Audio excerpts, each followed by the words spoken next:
السلام علیکم ورحمۃ اللہ وبرکاتہ۔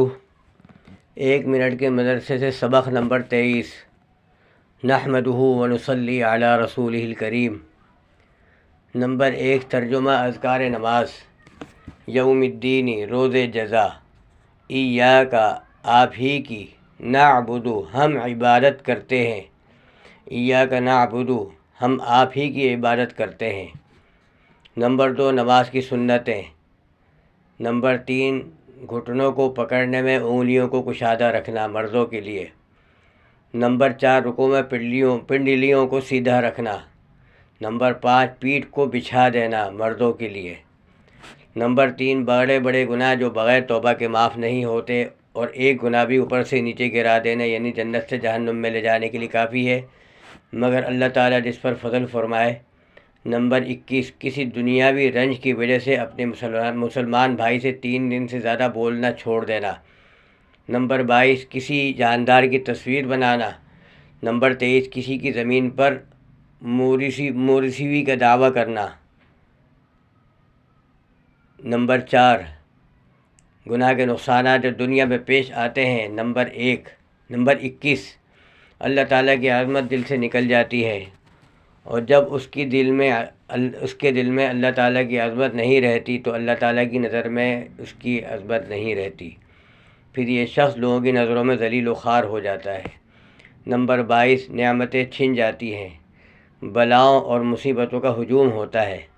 بعض گنہگار جو بڑے عیش میں نظر آتے ہیں، یہ تو اللہ تعالیٰ کی طرف سے ڈھیل ہے۔ ایسا شخص اور بھی خطرے میں ہے، کیونکہ جب یہ پکڑ میں آئیں گے تو دنیا یا آخرت میں اکٹھی سزا دی جائے گی۔ نمبر 23، گناہ کرنے سے عزت و شرافت کے القاب چھین کر ذلت اور رسوائی کے خطاب ملتے ہیں۔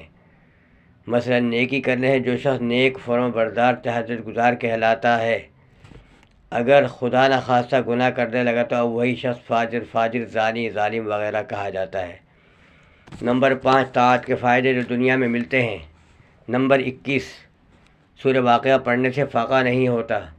حضور صلی اللہ علیہ وسلم کا ارشاد ہے، جو شخص ہر رات میں سورہ واقعہ پڑھا کرے اس کو کبھی فاقہ نہیں پہنچے گا۔ نمبر 22، ایمان کی برکت سے تھوڑے کھانے میں آسودگی ہو جاتی ہے۔ ایک شخص کھانا بہت کھایا کرتا تھا، پھر وہ مسلمان ہو گیا تو تھوڑا کھانے لگا۔ حضور صلی اللہ علیہ وسلم نے ارشاد فرمایا، مومن 1 آنت میں کھاتا ہے اور کافر 7 آنت میں۔ بعض دعاؤں کی یہ برکت ہے کہ بیماری لگنے، مصیبت آنے کا خوف نہیں رہتا، جیسا کہ حدیث پاک میں ارشاد ہے، جو شخص کسی مرض یا مبتلا مصیبت کو دیکھ کر یہ دعا پڑھے،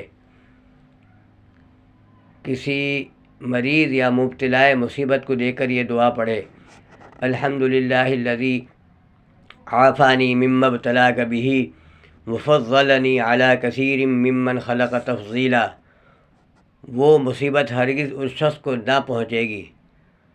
نوٹ: یہ دعا آہستہ پڑھے تاکہ مبتلا مصیبت کو اذیت نہ ہو۔ میرے محترم دوستو، میرے چینل کو سبسکرائب کریں اور زیادہ سے زیادہ شیئر کریں۔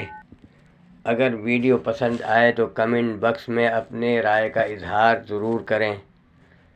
السلام علیکم ورحمۃ اللہ وبرکاتہ۔